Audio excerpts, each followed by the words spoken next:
تمہیں کیسے علم ہو گیا کہ قول امام کے علاوہ کوئی دلیل ہی نہیں ہے ہمارے پاس؟ یہی تو تم لوگوں کی حماقت ہے، یہی سنا سنا کے لوگوں کو گمراہ کرتے ہو۔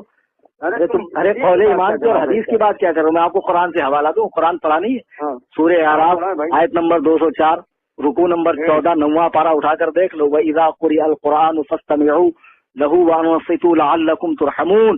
جب قرآن پڑھا جائے تو خاموش کان لگا کر سنو تاکہ تم پر رحم کیا جائے۔ قرآن میں پڑھا نہیں ہے آپ نے کہ قرآن پڑھتے وقت خاموش کھڑے رہو؟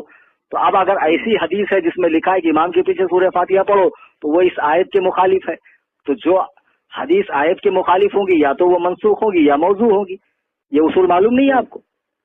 معلوم ہے۔ ہاں تو واہ بیٹا اندھے مقلد، تم تو سارے جیوں سے بھی بدتر نکلے یار۔ ماشاء اللہ۔ یہ سورہ اعراف کی یہ آیت جو ہے یہ مکہ میں نازل ہوئی، اور اس کا موقع نزول یہ ہے کہ جب نبی قرآن پڑھتے تھے تو کفار شور مچاتے تھے، تو کفار کو چپ کرانے کے لیے یہ آیت اتری، اور تم اسے نماز میں قرآن پڑھنے کا فٹ کیے جا رہے ہو۔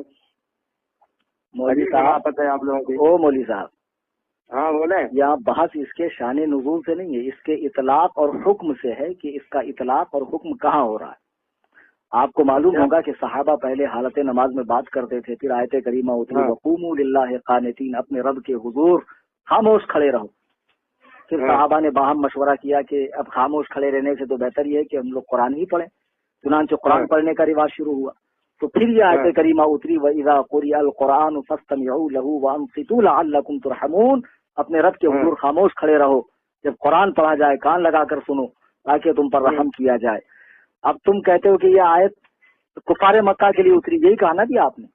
ہاں میں نے یہی کہا۔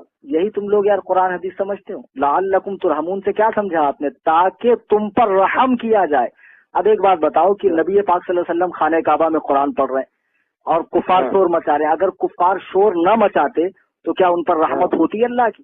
اللہ کی رحمت کافر پر ہوتی ہے؟ قرآن پڑھا نہیں؟ وَنُنَزِّلُ مِنَ الْقُرْآنِ مَا هُوَ شِفَاءٌ وَرَحْمَةٌ لِّلْمُؤْمِنِينَ۔ ہم نے اس قرآن کو نازل کیا ہے جو شفا ہے اور رحمت ہے مومنوں کے لیے۔ وَلَا يَزِيدُ الظَّالِمِينَ إِلَّا خَسَارًا، اور یہاں ظالم سے جو مراد ہے ظالمین سے وہ کفار ہیں، اور کافروں کا اس میں خسارہ نقصان بڑھتا ہے۔ تو اب مجھے ایک بات بتاؤ، آپ کافر کو سلام کرتے ہیں؟ نہیں بالکل نہیں کرتے بھائی۔ منع کیا گیا، کافر کے لیے رحمت تھوڑی ہے، مومن کے لیے بھائی۔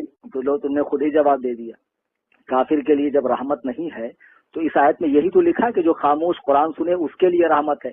تو جب مسلمان خاموش قرآن سنے گا اس کے لیے رحمت ہے، کافر خاموش بھی رہے گا تب بھی اس کے لیے رحمت نہیں۔ اب تم خود ہی کہہ رہے ہو کہ سلام میں رحمت ہے اور کافروں کو نہیں بھیجا جاتا ہے، تو اس آیت میں بھی تو وہی ہے کہ جو خاموش مسلمان قرآن سنے اس پر